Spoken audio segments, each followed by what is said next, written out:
Welcome into Hockey Sense. What's going on, everybody? If you're new to the show, welcome in. We've been on the radio with Hockey Sense for over 20 years in the St. Louis market. Now we've taken it to a podcast platform. It's for everybody to just join in on. And, for years on radio, we always kind of made it a national show. We brought on people from all over the league. Talking hockey really was not just a blues show, although there sometimes would be a heavy blues emphasis because, after all, that's where we're located. We're in St. Louis and cover the team on a daily basis. So when you factor all that in, yeah, you may get some blues talk. And we'll talk a little blues here coming up.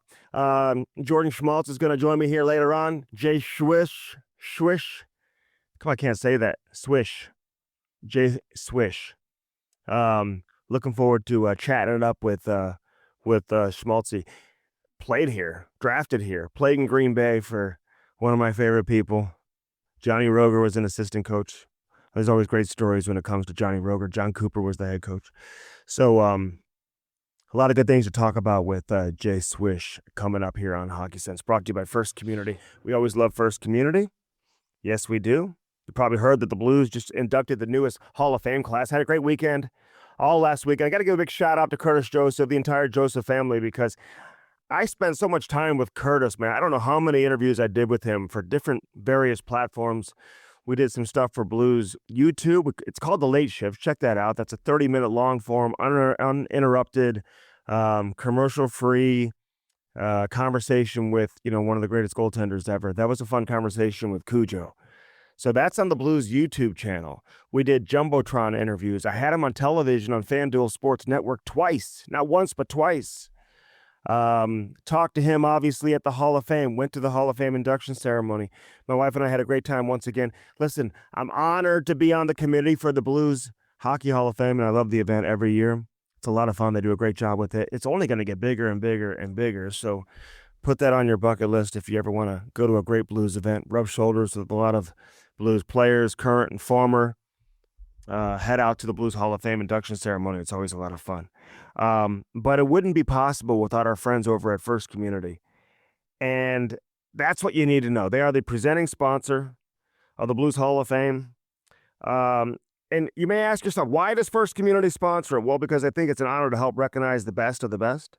They also know that even the best had to start somewhere. That's why they also sponsor St. Louis Blues youth hockey. So First Community, they start with the little guys, but then they walk the walk all the way up to the best players in the world with the St. Louis Blues and the Hall of Famers, obviously, who come through this organization. So the Little Blues program, low-cost learn-to-play program, it allows kids to experience hockey for the first time, reasonable cost. You can get your child 6 weeks of on-ice instruction. And the helmet, the stick, pads, yes, even the skates come with it. So you don't have to go out to the hockey shop having no idea what to get. So incredible program. My son started with it. First Community, proud sponsor to sponsor Little Blues. Great program. And it's Blues Youth Hockey Savings Account. Check that out. It's a great way to get started in hockey. Put some money away and save money for hockey every year because we all know it's damn expensive. Hockey is so damn expensive. What are we going to do about that? Are we ever going to get the cost of hockey down to where it needs to be? It's one of those things, listen, growing up playing hockey, when you're a kid, you just don't pay much attention to it. Although you see your parents sacrifice and everything they go through just to get you involved in the game and get you from point A to point B, get your skates sharpened, get new skates, new sticks. But back when I was a kid, a new stick was maybe $50 at the absolute highest, at the height of the prices. It started to get high. You had the aluminum sticks, those Eastons and stuff like that, but then you would just change out the blades. Blades weren't $50. So you could do that. And then you always had the shaft of your stick. Now they're $350, getting closer to $400, even for a little guy like my son who's 8. He'll be 9 in May. And his sticks cost well over $200. I just think it's crazy for the average person, man. They're like, what? I'm not getting my son or daughter into hockey because I can't afford it. Skates are over $1,000. Even when you get into the junior skates, you want to get top of the line skates. I tell parents all the time, don't be getting the cheap skates. Don't be getting the cheap helmet. Protect the head, get good skates. So you get top of the line skates even at the junior level. I mean, youth level, yeah, you can get top of the line skates for $230. Still expensive. Hey, don't get me wrong. But not even close to what they will be as your kid transitions into junior skates, which are $550. They come with one set of blades. If you want to get extra blades, now you're getting into $700-800 for the extra blades because they're interchangeable. Then you get into the next grouping when they get a little bit bigger, and you're paying well over $1,000 for a pair of skates. So that's where we're at. Little Blues is here to take care of you, thanks to our friends over at First Community. All right, lots to get into. Scotty Perunovich, the trade, 5th-round pick, he wasn't playing. Listen, it can't be easy. I'm going to talk to Schmaltz about this, because when you go 4 weeks without playing, and then you get thrown in there, man, and people expect you to play at your best, maybe that's a little bit unrealistic. But listen, it became a numbers game. The Blues, listen, the plan wasn't just to have Scotty Perunovich sitting and watching hockey every single day. They understand the value in him playing, and they know that he needs to play. But the reality is, and they also understand the value and depth in the organization, and sending him down really wasn't much of an option unless you wanted to lose him on the waiver wire, which you would have. You got to understand that. The GMs are always talking to everybody, and Doug Armstrong knew he could have moved Perunovich several weeks ago if he wanted to. And so therefore, when you know you have a trade partner who's willing to give up a draft pick for him, putting him on waivers makes no sense. Otherwise, you're just going to lose him for nothing, and you're just giving him away for free. So they kept, hung on to him. Give Tyler Tucker credit. He's come up. He's played well, and he's inserted himself into the lineup, and he's given himself a role. And it looks like he's here to stay, at least for the time being. We'll see what happens with Nick Leddy when he comes back into the lineup. I think he's getting closer and closer. He says he is. Tells me he's pain-free now, and he's ready to go. So it's just a matter of when we see Nick Leddy back into the lineup. And we all look forward to seeing what that's all about when we get him back in, because you want to see who comes out of the lineup. Really, when you get a player like him back in, who comes out? Is it automatically Tucker? I mean, on paper, you would say, yeah, it would be Tucker. But I just want to check one thing out from yesterday's practice. And listen, they are now saying publicly that Nick Leddy is getting closer and closer, which he is. So we'll see where he's at when it's all said and done. He was still an extra skater yesterday. Does Suter come out? I don't think he comes out. He's racing for 1,500 games. I think tonight's, 1,496 for Ryan Suter. Good guy, by the way.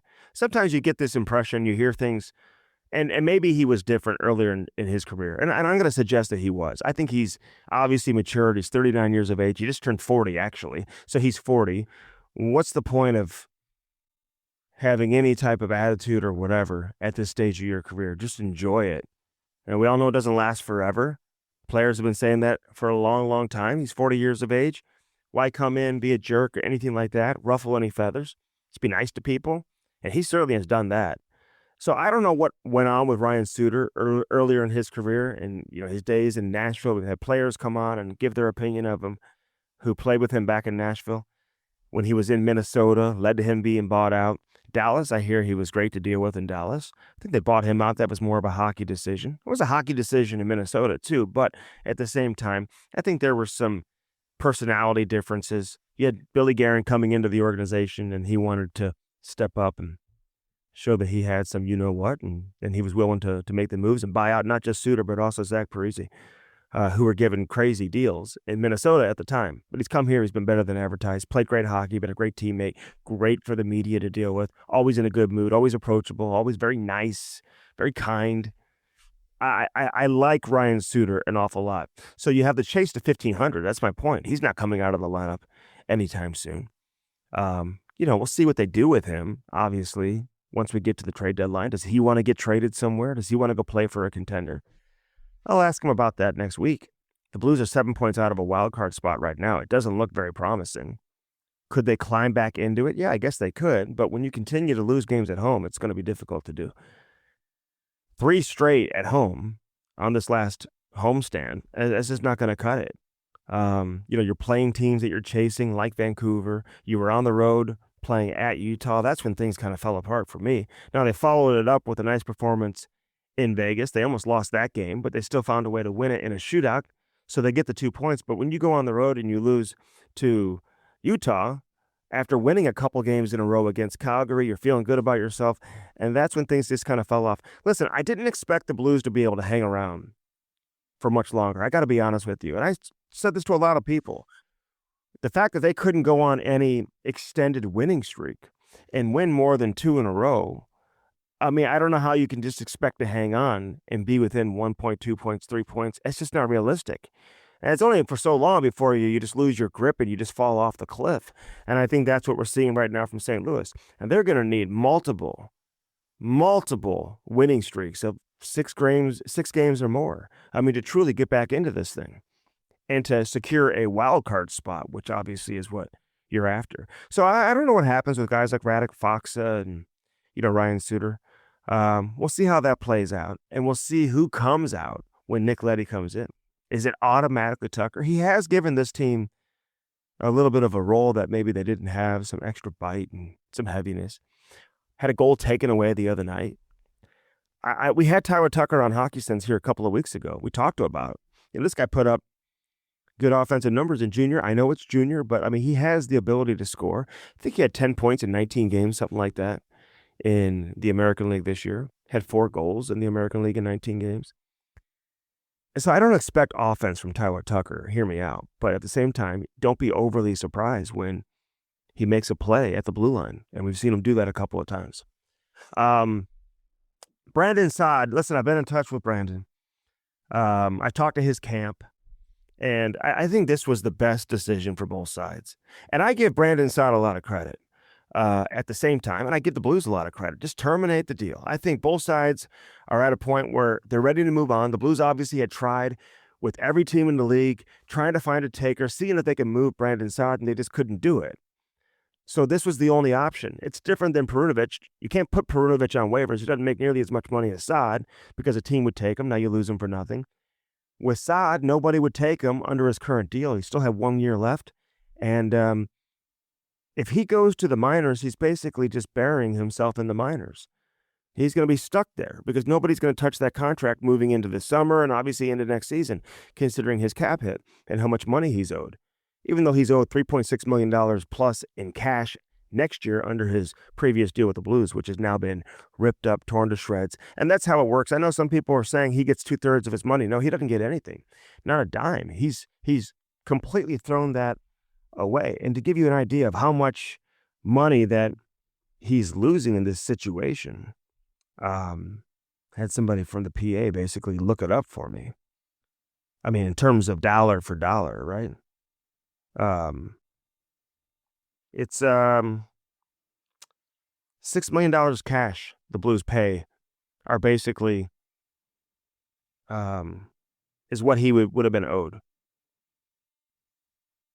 So they basically, I mean, the Blues, listen, this is a very lucky situation for St. Louis, and it's a great situation for the Blues. You owed him $6 million in cash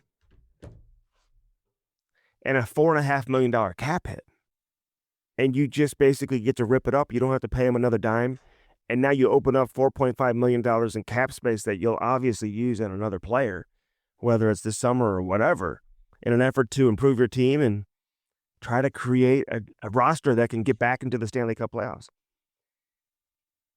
But you basically just got rid of a $4.5 million cap and $6 million in cash. That is absolutely incredible. So I give Doug Armstrong a ton of credit for getting this done.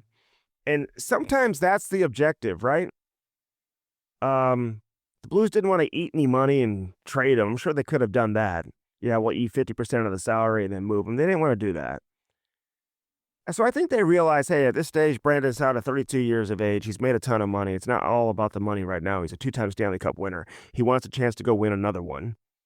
He's not going to Springfield in the American League. So you put him on waivers. You kind of forced his hand, knowing he probably wasn't going to report to Springfield.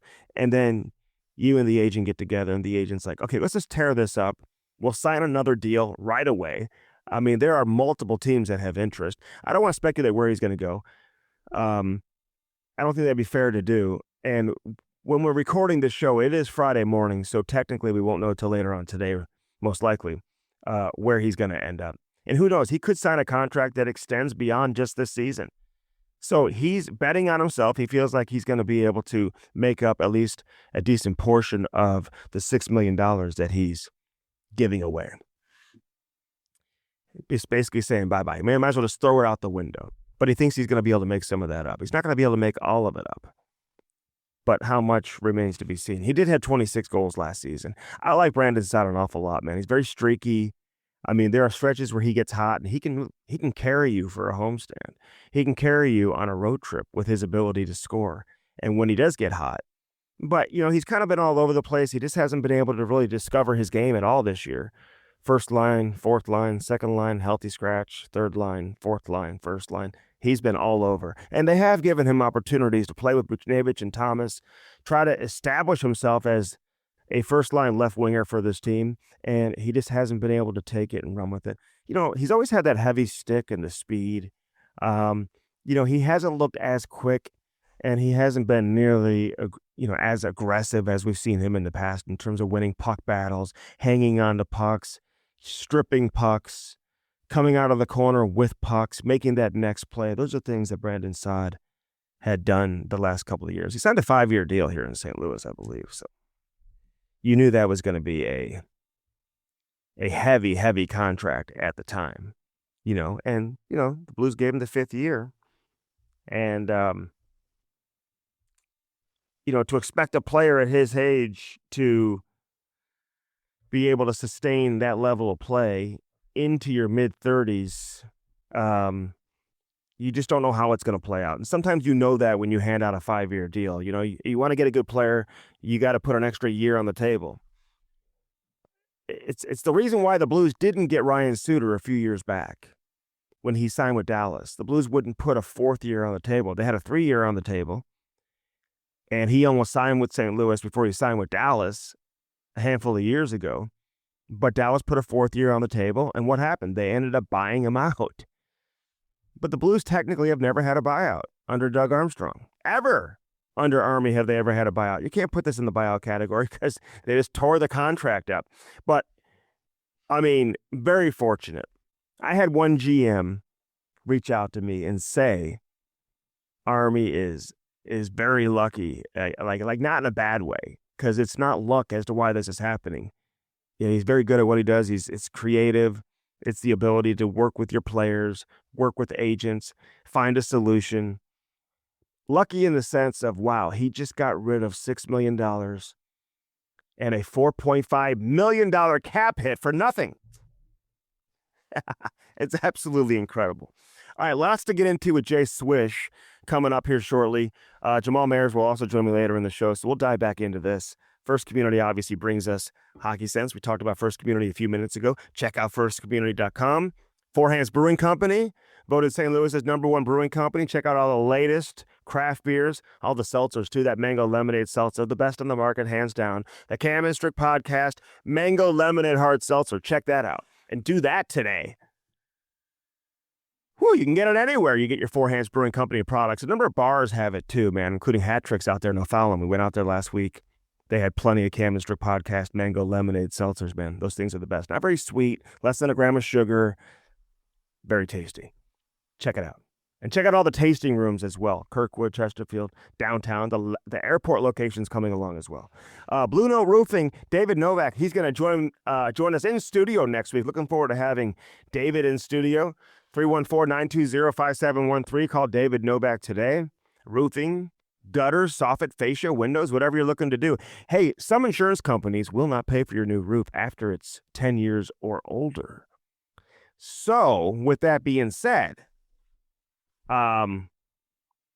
check out the age of your roof. Talk to your insurance company, because if it's coming up on that age where they're no longer going to cover it, now's the time to get David over there. Let him give you that free estimate and take care of your new roof. Gutters, soffit, fascia, windows.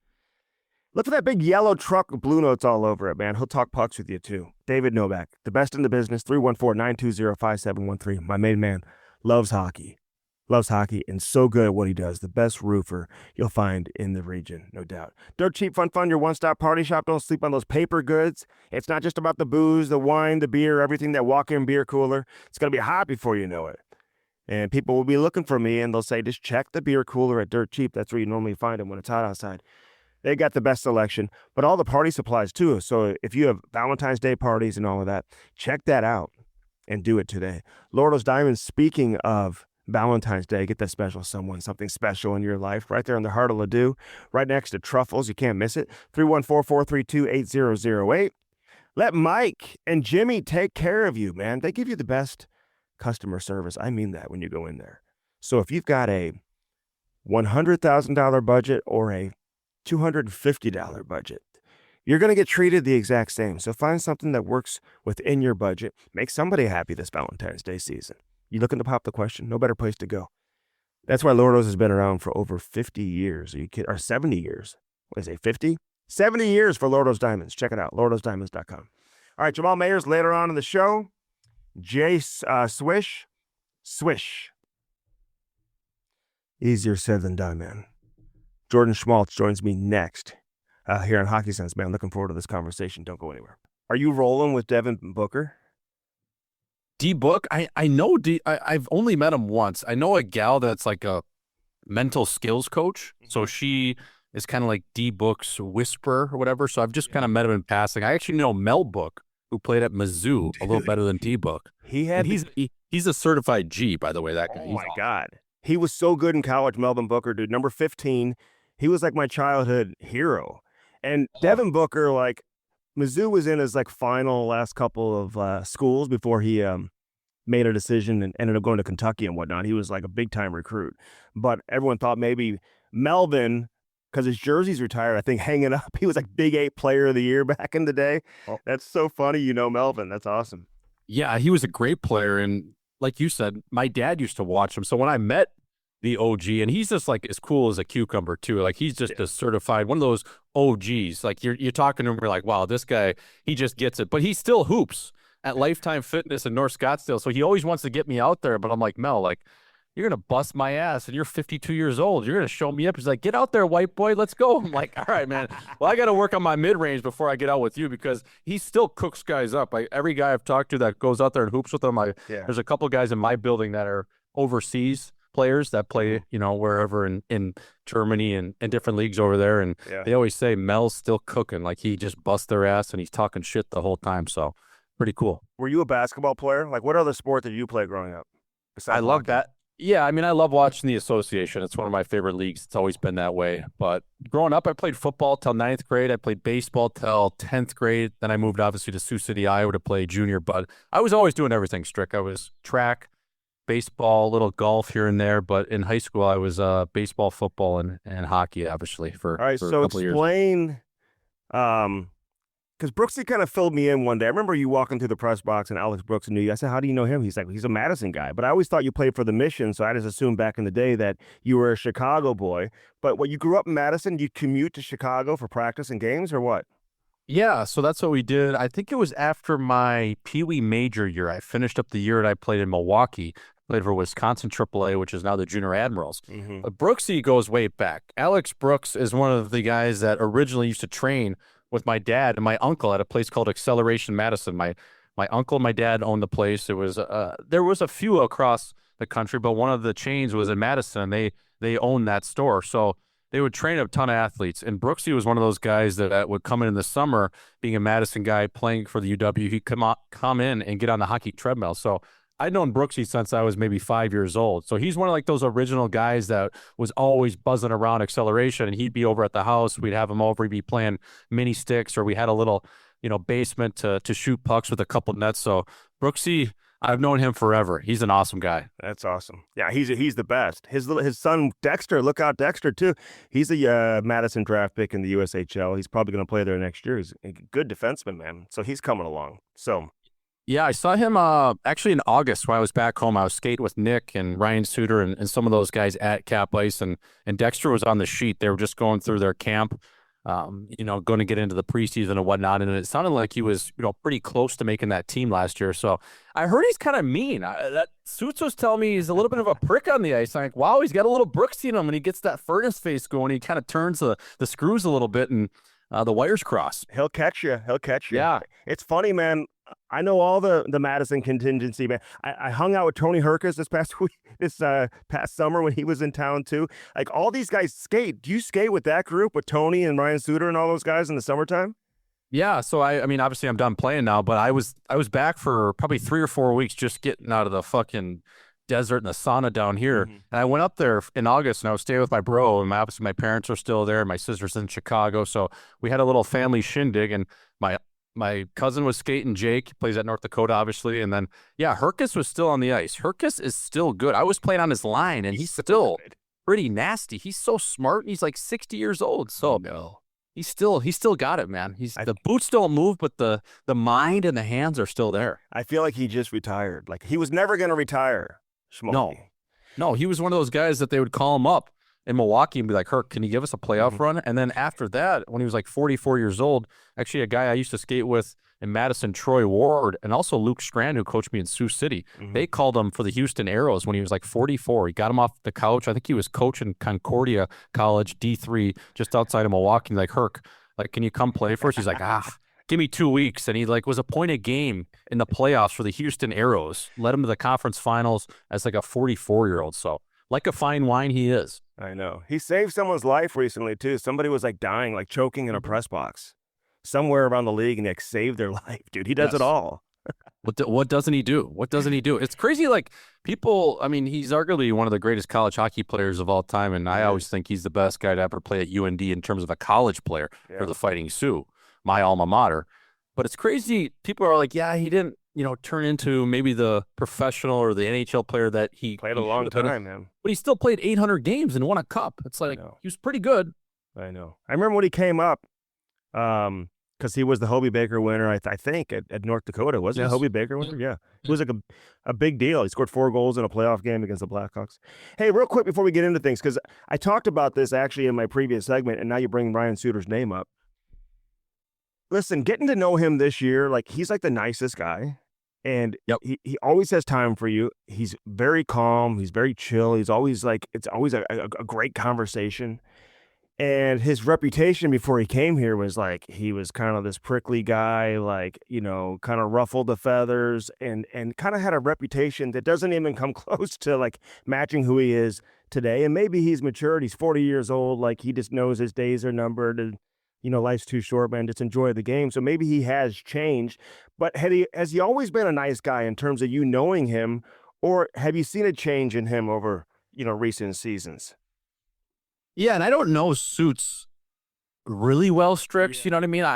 In passing, and obviously at the rinks, and he's always been good to me. And growing up in Madison, playing for the Capitals, especially the late Bobby Suter, he was always a beauty. His dad, he was always a little grumpy. He's always give you that one-liner with a little snarl, but then he would kind of smile and you'd know you was just bullshitting with you. So I see a lot of that in Suits in terms of a dry sense of humor, but I don't know. He's just one of those old school guys, and probably as time's passed, he's learned, maybe to soften up on the young guys, or maybe in a sense of he knows his days are numbered in the league, and he's probably tried to soak it all in. I mean, the guy is an amazing athlete. Let's put it that way. How many games has he played? Almost 1,600 games. 1,500 or something. Yeah.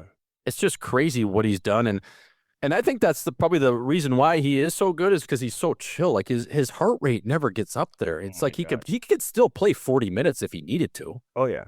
No, he doesn't overextend himself at all. He makes it look so easy, even at 40 years of age. So, hey, I'm curious your thoughts on you said soften up with the younger guys. Like, do you have to be on one side or the other in terms of the JT Miller versus Elias Pettersson? Like, when these guys come out and speak freely, because JT will at some point, he'll speak freely and tell you what's going on, and maybe Taka will at the same time.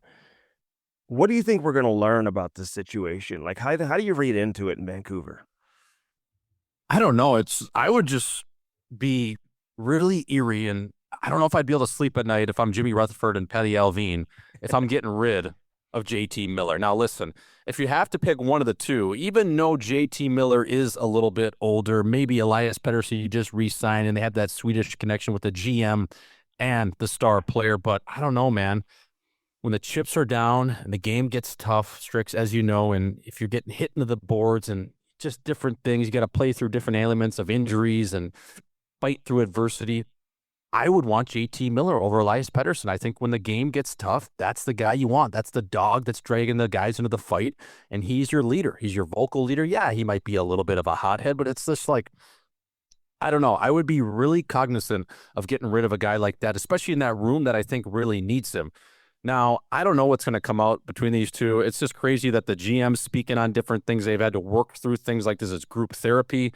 And then JT Miller's like, I don't know what you're talking about. He's just trying to punt it down and not make it really a distraction. Eventually, the truth's going to come out. And it's unfortunate because I do think they're probably going to part ways with JT Miller. That's just what it seems like right now, at least what I'm hearing. And I think that's a big mistake. I really do, Strix. Yeah, I'm with you, man. Well, especially with Pedersen's numbers going down, right? I mean, you're committed all this money to him. If you can find a team to take Pedersen, I just think you do it because the team that takes him's taking on a gamble too. Is he the guy that was scoring close to 40 goals and 100 points, or is he the guy that we're seeing now who's kind of putting his tail between his legs and not really dealing with some either some hardcore teammates or hard coaching or whatever it is, but his play it's gone down big time, and his playoff numbers have never been there. Yeah, and I've even talked to guys that have played with him, and they're not there anymore, but it's just like there's that sense of he's kind of vanilla. You know what I mean? Like he's just a little vanilla Strix, and that's just what I've heard, and that's what it looks like on the ice. And when the game, again, you get into a tough game and you're getting hit and you're getting run, you have to play against the big boys on Vegas or some of these different teams. It seems like he's folded to this point a little bit. And look, it's not easy. It's a hard game. It's a man's game in the playoffs. I don't know if I could do it, but this situation, if you're getting paid, 11, 12 odd million bucks, you kind of got to show up when it matters. And I don't know. It seems like he just disappears a little bit out there. I know. Where are you? Where are you, Pedersen? So there's two players on that roster that have the exact same name. There's a new guy that they just got who's Elias Pettersson. Really? Same name, same spelling, plays defense. Did he come up from the jungle or? I don't know, dude. All of a sudden, I'm looking at the roster. They were just here. I'm like, oh my God. Like, there's two guys with the same name. So like the play-by-play announcer was like going crazy the whole game, That's like when the Islanders and the Hurricanes played the playoffs those couple of years with Sebastian Aho on Carolina and Sebastian Aho on the Islanders, the defenseman. Because I played with that kid in the American League on the Islanders. I played with him at Bridgeport, so that's pretty funny. You can tell your kids one day, I played with Sebastian Aho. Yes, exactly. not the one that's still over here anymore, but yeah, I played with one of them. Hey, what's it like? I got to ask you this because Scotty Perunovich, great kid, Hobie Baker winner, college kid. He just got traded to the Islanders. He has points in back-to-back games, but he would go like 3-4 weeks without playing. And I don't blame the Blues for it. It is what it is. It's a crowded house. They don't want him to sit there and not play. They want him to play, but they knew if they sent him down, somebody was going to pluck him off waivers, which is why they were able to trade him. So how tough is that at that level, like when you don't play, to all of a sudden go in for the first time in 3 or 4 weeks and expect it to be playing, at a high level like you've been playing every game? Like it's got to be difficult to discover your rhythm, right? So hard. And that was like basically my whole NHL career, Strix, right? It was short-lived, but at the same time, it would be one game on, 5 off, one game on, 10 off. You can't get any rhythm, especially when you're playing 10 to 14 minutes. I don't know how many minutes Perunovich was playing, but probably somewhere under 16, 17 minutes or whatever it was. You just don't have the touches. You can do all the bank skates you want. You can do all the prep work. You can stay out late after practice, do all the right things, but those live reps, it's something to be said. I think the biggest thing is just like staying confident. And Perunovich, obviously a skilled player, a little bit undersized, but very smart, very heady player. And you get in there and then maybe you get some power play reps and you're fumble fucking it a little bit. It's hard, man. You need those game reps and you need consistent ones to honestly, reach your potential. It's no secret. It's a very hard role to play. Yeah, it's got to be. This Brandon Saad situation, listen, Doug Armstrong, he just finds a way. It's like, okay, so you got a $4.5 million cap hit. We owe you $6 million, but we just get to tear it up and we don't owe you anything and it's done. Like, that's the most incredible thing if you're St. Louis. And it should work out well for Brandon Saad, too, because he's going to sign with a team that's going to play in the playoffs most likely and hopefully, get rejuvenated and get another deal moving into next season. But it's kind of a win-win for both sides, don't you think? Although he did give up $6 million. Oh my God, I know. Is that how much you don't want to play in the jungle? Like you're avoiding Springfield at $6 million? I don't know. I mean, they got the MGM Grand Casino there. You can go hang out for a little bit and ride it out. Maybe get bought out in the off season, or maybe some team picks you up. Yeah, I mean, listen, Sauter's made a decent clip. He's won 2 Stanley Cups, so he's probably thinking, you know what? Fuck that. I'm not going to Springfield. I'm not going to the jungle, even if it's for 2, 3 months here. Get me to a team where I can get a prorated $1 million, maybe 750.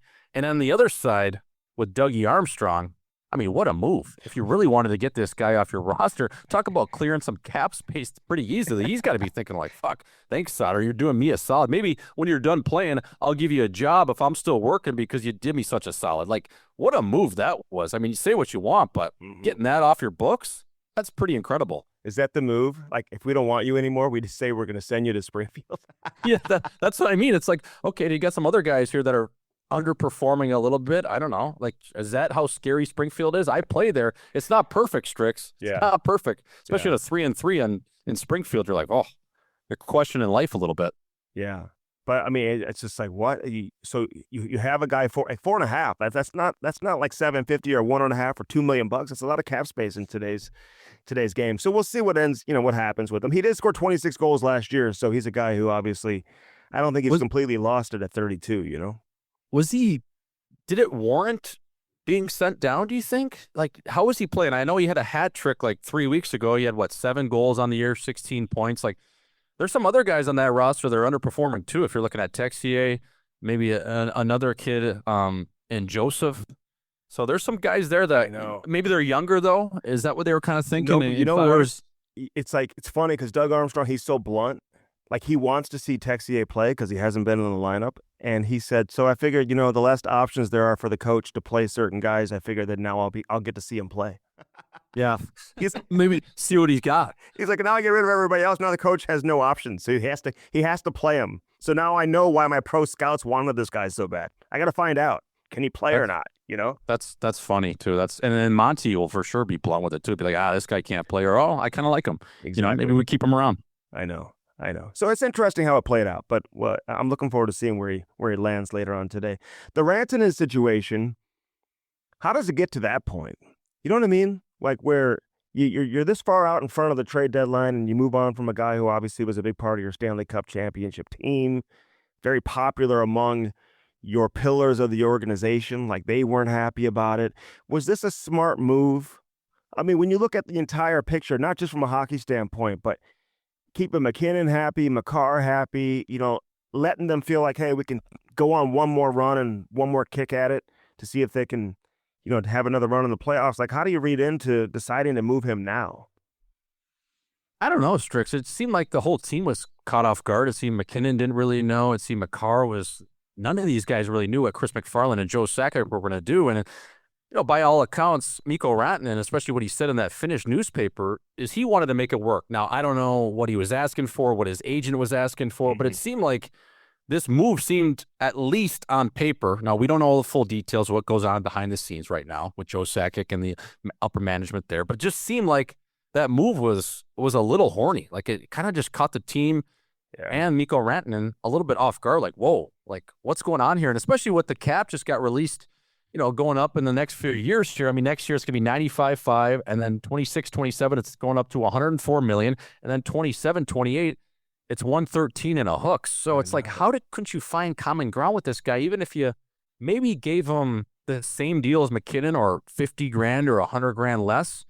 Don't you think you would have taken that, the big moves to play with McKinnon? It just, at this point, I don't know. It doesn't really make sense. And now Rantanen's going to a new situation where he's not going to have Nate Dogg, and he's going to have to find his way within that Finnish mafia there in Carolina. And who knows if he ends up even re-signing there. Maybe he ends up in Chicago. Maybe he ends up somewhere else. To me, on the Colorado side, though, too, like, you folded a little early. Like, your team isn't as good today as it was a week ago with him. And does that limit or reduce the chance of you guys winning the Stanley Cup? I think it does. And what message does that send to the locker room, Strix? Those are just questions. I'm like, wow, like, Nashus, an unbelievable player, on pace for 90-odd points. But at the same time, what message does that send to Nate Dogg? I just think it could have been handled way better, where you meet with your star players and you're like, look, guys, let's make this work. Yeah. Mikko, are you willing to take this, and we'll keep this thing rolling? I know, man. I've seen this so many times, though. Like, you just wonder, do the team really want to give him 8 years at 28 years of age at that money? Yeah. Like, do they really want to keep the player?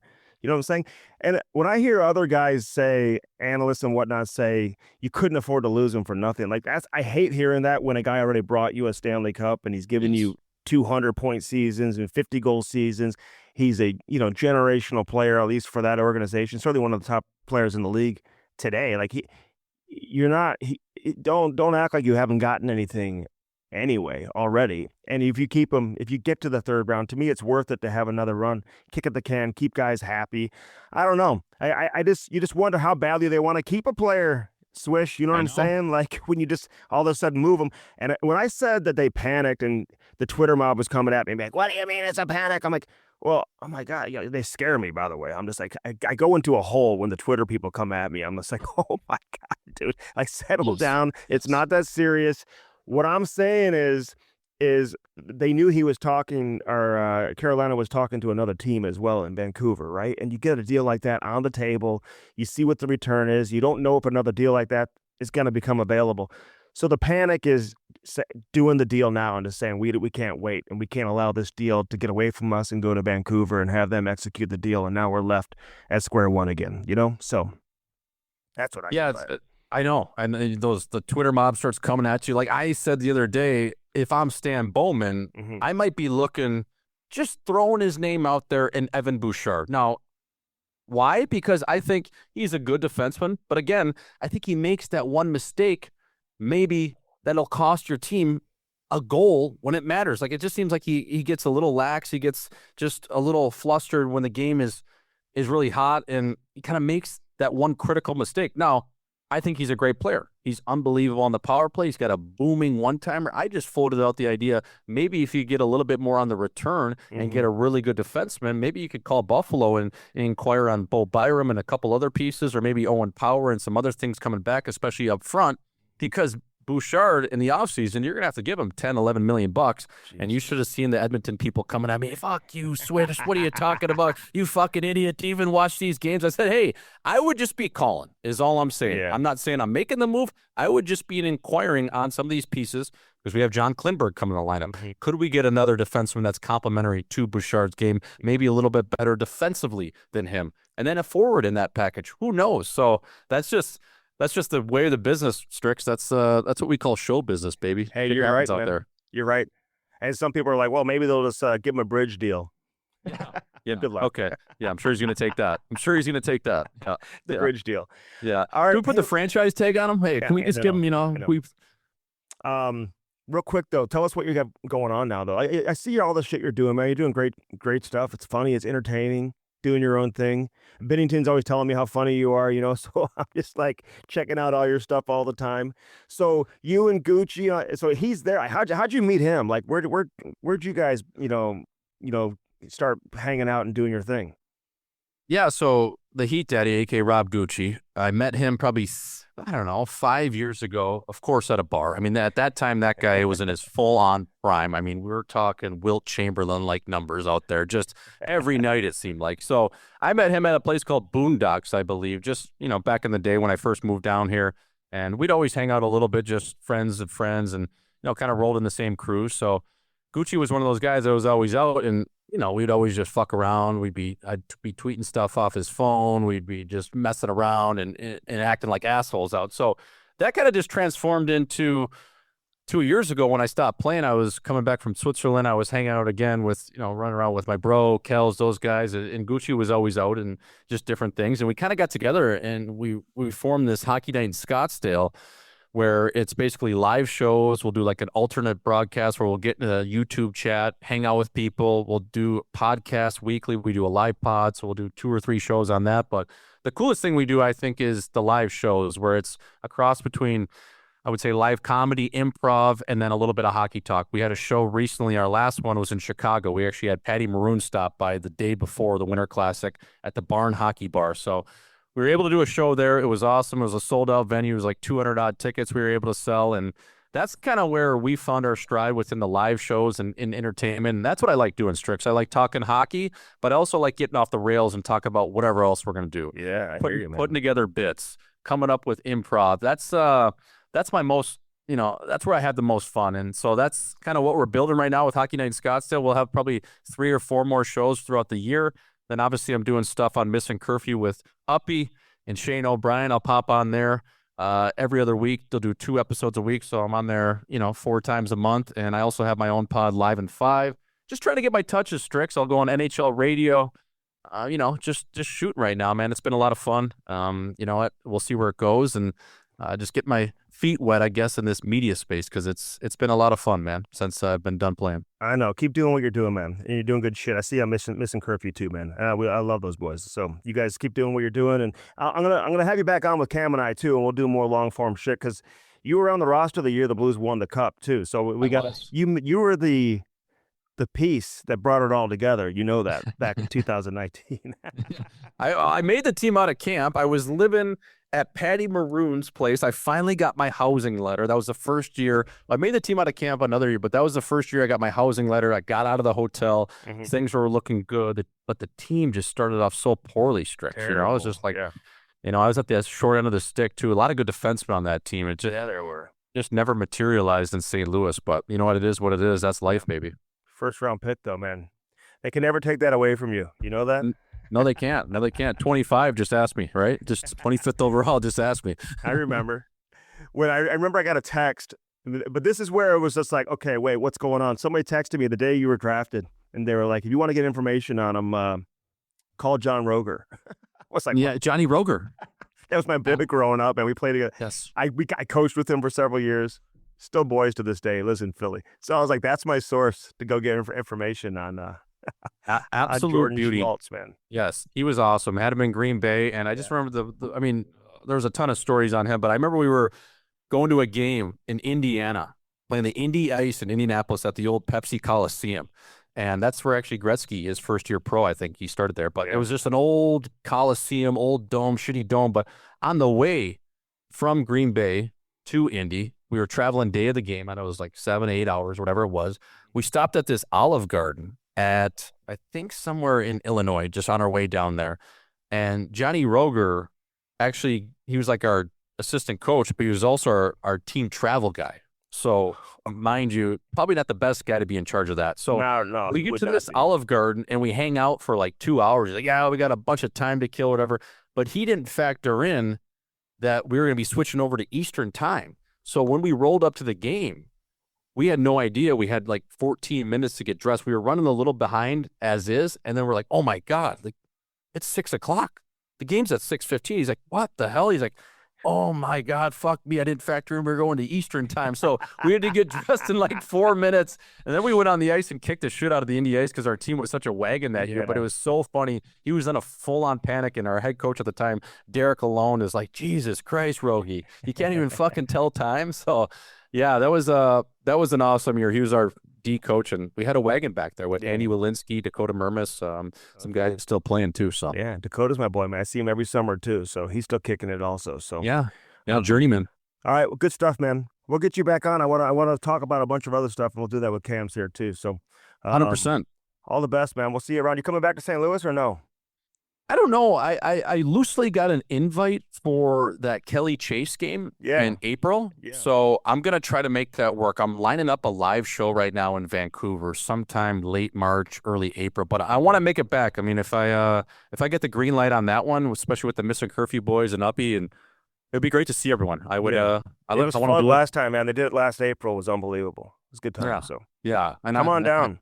I will. I was there last year. We did a live show, I think in March sometime in the Lou. So yeah, I got to get back there. I love that town. Beer drinking town, Midwest, good people, just the best. Good Midwest people. All right, so all the best, man. Thanks for doing this, dude. Yep. Thanks, Eric. We'll be in touch. Yep. See you. All right, let's bring in Jamal Mayers. Arco Construction, by the way, brings you Hockey Sense in addition to First Community and all of our great sponsors. They built that beautiful Centene Community Ice Center.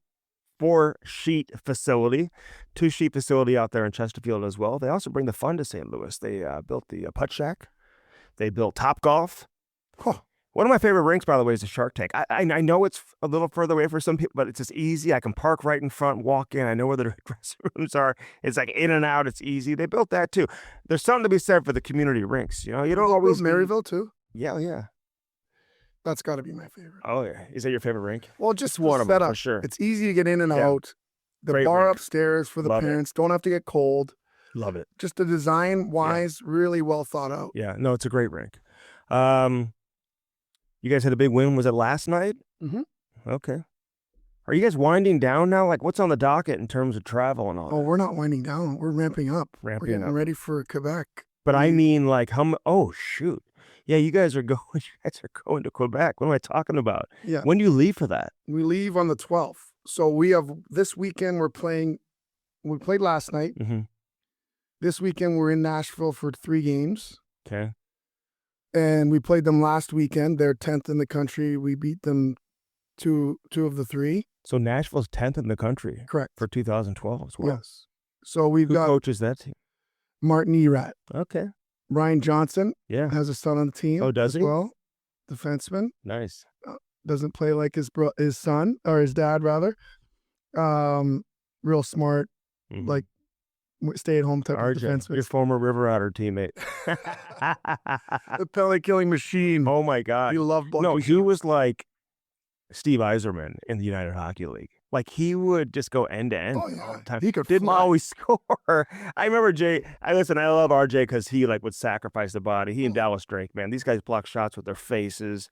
I mean, they almost had to change the rule. You know, they were the most dangerous F1 in NHL history when they would just come in and absolutely destroy you below the goal line.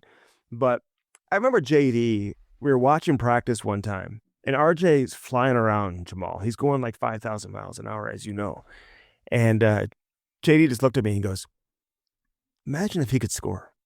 You know, like not in a bad way, but just being like, if he could score, this guy would be one of the most dangerous players in the NHL. Scoring is an art form too. What do you think it is that keeps some players who can skate like that and from being able to beat goaltenders regularly?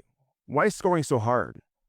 Well, geez, that's a loaded question. Yeah. A simple answer to me is it was so easy because he was so much faster growing up than anybody that he didn't have to work on the small area game. His game was chip it by the D, take off, go get a breakaway. Yeah. Probably all the way through junior, college, whatever, until you get to pro and there's guys who can skate as well. Yeah. And then the small area becomes more important. And yeah. Was that your game too as a kid? Very similarly. Yeah. Yeah. I think, you get a lot of breakaways, enough opportunities, you're going to find a way to score. In college, I was able to do the same thing. And so much of scoring in the NHL too is instinctual, being able to anticipate the hockey sense part of it, playing on the inside. Timing. Matthew Tkachuk has incredible timing of when to arrive, Yeah. And I think that there's one thing about being intentional about getting to the net, and there's others where you wonder, like, I know he's having a tough year, but a guy like Elias Pettersson, I think, is really good net front. And you wonder why he's good around the net, why Matthew Tkachuk is so good around the net. It's the timing of when they get there. Mm-hmm. It's the timing of getting inside position. It's the awareness of when to arrive and how to get there at the right time. It's an art. Do you like your forwards to be right in front of the goaltender, or do you say, hey, don't just plant right in front of the goaltender, be out a little, give yourself a little bit of space and distance, whatever, so you can react to where the rebound is and whatever? Well, I think the challenge now with 12-year-olds is just to get them to get there. Yeah. I think that we're not quite there yet where we're understanding. First part is they haven't got the first part. The first part is a willingness to get there consistently.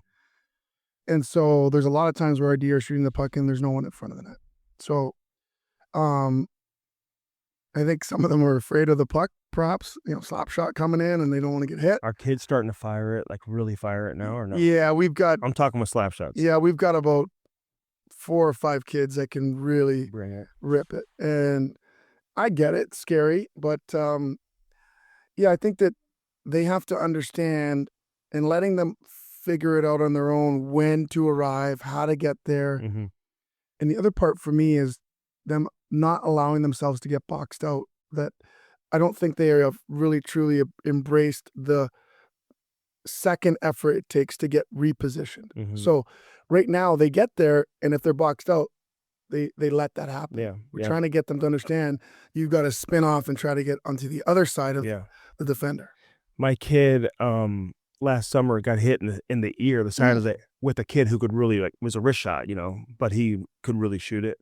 And like his ear kind of had that ringing sensation, and it was, then he got hit in the neck in practice by a kid.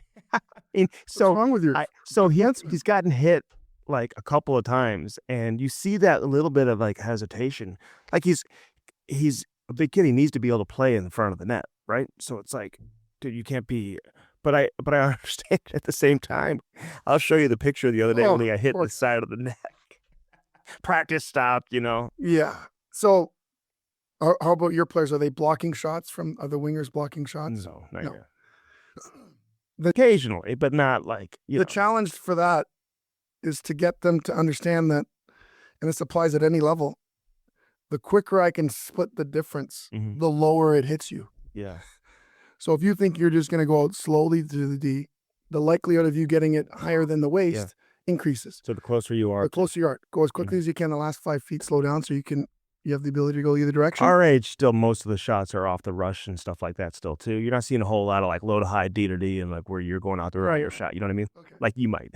All right. Well, you see some of that, right? That seems odd. They'll be there in a couple of years. Oh yeah. No, you still see some of that with the better teams for sure. But yeah, no, I mean blocking shots is so important. Like I just wonder, how much it's like, can you get to the NHL just by being a guy that plays a little bit reckless nowadays? I don't know if those guys really exist. You're probably asking guys who really never were asked to block shots in the past when they get to the NHL. It's probably the first time that's maybe been demanded as being a big part of their game to get out there and block shots. I think that, I never really understood why defensemen would go down on one knee and like the fearlessness, the toughness that it takes to be able to eat a puck when the guy's like 20 feet away.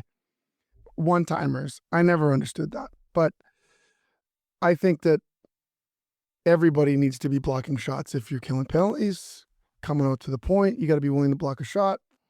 It's very you could get it in the foot, but most likely you're going to get it in the shin pads anyway. Do you teach them to slide or no? No. Oh, to the point, like wingers? They used to. No.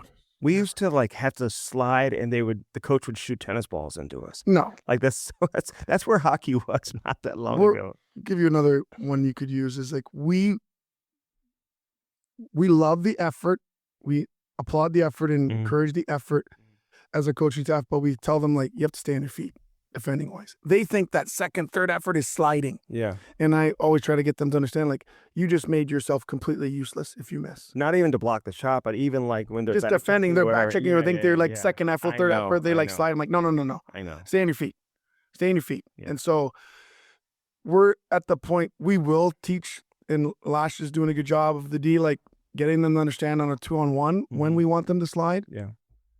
Take away that pass. And some of them have embraced it and they're doing it. But that's the only instance where we're encouraging the slide. What do you think of Mark Stone, his play into Miro Heiskanen? Heiskanen's now out for the Four Nations. He won't be playing, all that type of stuff. But what did you think of? He left his feet there. I don't know if he was tripped or if he toe picked. Somebody said he was tripped. I just couldn't see the replay that I saw. I just couldn't really see the opposing player, trip him or whatever. He must have been, but he went right into the side of the knee. And the way it was called live, I think the announcers maybe thought it was a little bit dirty. I'm just curious how you saw it. Well, at the very least, it's reckless. I think that you never want to see someone of that caliber get hurt. I think the responsibility, I'm being honest, like I don't think Stone's a great skater. I think sometimes when you're not as good of a skater, I think those opportunities to hit someone of that caliber don't come along very often. And I think that getting a piece, it's been my thought that you got to get more than 50% of the guy. Doesn't matter what it is. If you don't get at least half of them, then what's going to happen? You're going to stick out your leg, you're going to stick out your elbow, and you're going to get a head, and you're going to get a knee, and you're likely going to injure somebody. So I just never liked those plays where you don't get at least half of the guy. Okay. Interesting. What do you make out of the Brandon Saad situation? I mean, we've talked a lot about it. I'm curious to get your take. Obviously, you know him from, back in your Chicago days. It's a great situation for St. Louis because you get out from underneath the contract that you just obviously weren't interested in anymore, certainly up here in the National Hockey League. And, you're not looking to pay a guy $6 million to go play in the minors the rest of the season and then next year. So they come to this point where they rip it up. How do you look into it? How do you read it? How do you arrive into this situation? From what angle? From the team, from Sodders, from the PA? I mean, there's so many different ways we could take this. Yeah, well, you can take it any way you want, but just to arrive to this type of situation, how do you think we get there? Does the players say, no, you can put me on waivers, but I'm not going down to the minors? Yes. And then the team's like, okay, well, here's the resolution. We can terminate the deal and you can go do whatever you want. Yeah, that's mechanically, that's how it happens. The player is prideful, doesn't believe that he should or can or has any reason to be in the minors, is willing to not take that salary, which is very strange for a lot of us to understand, how you can walk away from $6 million over the next 15 months. Yeah. So that part, I think, really serves the Blues well. I think that they're the winners. They get out from under a contract they don't want. They get the cap relief. They get a player gone they don't want. From Sodders' perspective, we'll never understand like his ability to walk away from the money. He doesn't need the money. I get that part. Part of me thinks, well, if you really are upset with the Blues for making this decision, then make them pay you and go to Springfield and make them pay all of it. No escrow. But for him, he feels and thinks he must have known that there's other teams interested. Yeah. I don't think he makes this move without knowing there's at least 3 or more teams that are willing to take him on $1 million contract. Yeah. It was the money is the reason why. So what he did strategically was, let's eliminate the money as an issue. I can still play and help an NHL team, perhaps even help them win. And recover some of the money. And let's move away and go somewhere else and stay in the NHL. He's at 906 games right now. Yeah, I'm sure he wants to get to 1,000 games. You're not going to get to 1,000 games playing down in the minors. No. He's not an American League player. He's an NHL player. Things aren't going his way this year. Sure. And he's 32 years of age. I mean, if he just goes down in the minors now, he's basically just waving goodbye, most likely, to a return to the NHL, because spend an entire year down there next year. Nobody's going to touch your $4.5 million, cap hit to bring you into because you're not a $4.5 million player anymore. But now he'll get an opportunity to go to a team that's likely going to make the playoffs. He's very streaky. He can get hot. He can carry you over a 3-4 game stretch when he gets hot. So, this will be interesting to see how it plays out. But it just hasn't worked for him this year for one reason or another. It hasn't been there. This is what I would also say is, like, in everyone's life, you need truth tellers, right? You need people that will come and tell you the truth. Honesty. Okay, so the concern for me, for him as a friend of his and played with him and won a cup with him, is like, are the people in his life telling him the truth? How did you get to this point? Okay, yeah, we're going to move on. You're going to get back on an NHL team. But what have you been doing that's led to this? Are you habitually, are the habits, are the training practices, are the effort, is the way you approach the game, is the way that you came into the league, is that how you're doing things currently? And if they're not, then you need to fix them, or you're just giving yourself another year or 2 years or whatever the contract that you signed says. You're not putting yourself in a better situation. So he's got to recognize, in my opinion, someone's got to tell him what you're doing, what you've done to get to this point. Things have to change. Yeah. And so, I'm curious to know if he has those truth tellers in his life that are going to tell him the truth, because the agent's going to do what he has to do to get him another contract, because that's what he wants, and get him more money.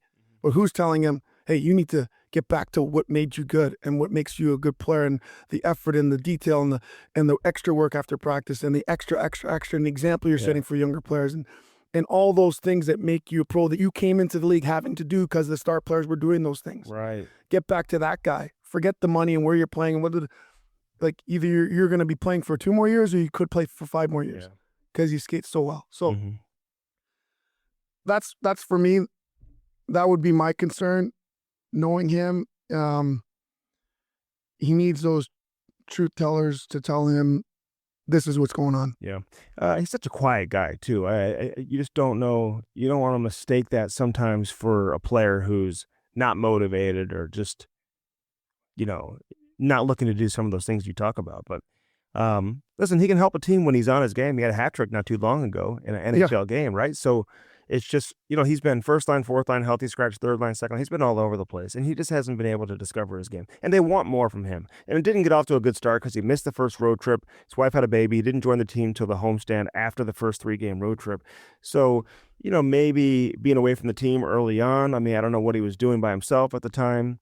It just, kind of, got off to the wrong start to begin with. So we'll see where at the time we're recording this, again, he's going to sign most likely sometime later on today. But at the time we're recording this, he hasn't signed yet, and he hasn't cleared waivers yet. So, which he will in a little bit of time here. The Rantanen situation, any thought on that? I mean, how do we get to this point? I said this earlier on the show. I hate when people say, you can't allow him to get away for nothing. It's like, well, he's given you a Stanley Cup. He's been a 2-time 100-point scorer, 50-goal scorer. He's giving you an awful lot. So it's not like you haven't gotten anything from Mikko Rantanen either. You just disrupted the locker room. Your star players are now upset. Your coach isn't happy. Like they wanted to take one more run at it. But I think Colorado looked at it and said, wow, we got a pretty good offer on the table now. They're also talking to Vancouver, so we better make a decision now versus who knows if we're going to get another offer as good as this one. And they obviously don't want to pay him moving forward. He's 28 years of age. I don't know if I want to give a guy an 8-year deal at 28 either, making $12 million plus. So I don't know. It is what it is. I don't fault Colorado, but at the same time, it is interesting how it all played out. Yeah, I don't fault Colorado at all. And I think what people have to understand is they did offer him a lot of money. And to me, you can't pay wingers what you pay centers. Mm-hmm. So I think... Is it that simple? Is it Panarin at the top? For wingers, yeah. Yeah. So I think he was offered comparable to that. He was offered, the last offer was like 11.6. Okay, if you want to stay, that's 11.6. Yeah. And then you stay. Yeah. Okay, if you're trying to make a point and make 13, then it's not on the Avs. Yeah. That's the number, and you made the choice to move on for money. So it's on the player. The real tricky part for me, I think, is this is the most. If this doesn't work out for Carolina, oh my God. This is the fact that I heard Tulsky, is that how you say his name? Yeah, Eric Tulsky. Say that, yeah, we think he's gonna like it. We think we're let him get settled in. If I'm him, wait. Who has all the leverage right now? He's gonna get 13.5 or whatever he wants, or he's gonna walk. Right. My thought is, if you're Tulsky, if you can't sign him between now and the deadline, don't you have to move him? You're gonna let him wait, go past the deadline, and own you. And what are you gonna do? Right. The clock is ticking. Like, to me, the deal should have happened with, we have the deal in place. Hold on, I got to call him. We're going to do the deal. You're going to get your 13. We're not going to 13.5. Do you accept the deal? And then sign him to the 8-year deal. So you're saying, that would be interesting if Carolina turns around and flips him between now and the trade deadline. So you're telling me if they can't, they're going to wait till the summer to try to sign him? I don't know. You're telling me after he showed that he's not loyal to Colorado. Why do you think he's going to be loyal to Carolina? Yeah. So they're letting him walk for nothing, essentially, if they don't sign him. And they gave up Marty Necas. No one's talking about that. Like, why? How does that? Yeah. Like, if I'm the owner in Carolina, I'm like, what are we doing? Did we sign this guy? He's still he should leave. What are we doing? Right. I'd be like, you got to get him signed before the deadline. We're going to let him see if he likes it. What do you mean if he likes it? See if Sebastian Aho can recruit him. I think it's a really risky move. Last minute. Are you on Team Miller or Team Pettersson? Like, where are we at here? Do you really move JT Miller or do you move Pettersson? Because I think some teams are saying to each other right now, hey, what are we getting here with Pettersson? He's been a great player in the past, but his numbers have gone down. His playoff numbers had never been there. Now he's kind of got his tail between his legs because a team is being hard on him. That's affected his play. That's a big commitment to bring on a player making that number, considering which way he's trending right now, you know? Okay, I know it sounds like I'm questioning the GMs or whatever, but I'm just going to propose this to you. For leverage rise, right? Because that's how it works negotiation. If you're Vancouver, why not put it out there that you are willing to trade both of them? I think they have. Okay, why is it the narrative now that you're only looking to move one of the players? Not that you're looking to keep Pettersson. Why is that what I've been hearing? Well, it's interesting because like you don't always hear like what's accurate either, right? So it's like I do think that when teams are calling Vancouver, they're presenting offers on the table that include both players. One offer for one player, one offer for a different player. You know, so the rumor was that the latest trade proposal with Carolina actually had Pettersson going to Carolina and not JT Miller. Even though there were talks with JT Miller involved as well. So I get it. JT Miller can be a polarizing player. He's old school in the sense of challenging his players. He's very abrasive in his approach. He doesn't hold back. You need a very strong personality. I think when Luke Schenn left that locker room, it really created a void, and that's why this has come to a head. I just don't understand why Pettersson wins because he's upset with, like, first of all, they should both figure it out. I play with a lot of players that didn't get along. I'm not going to get into it here.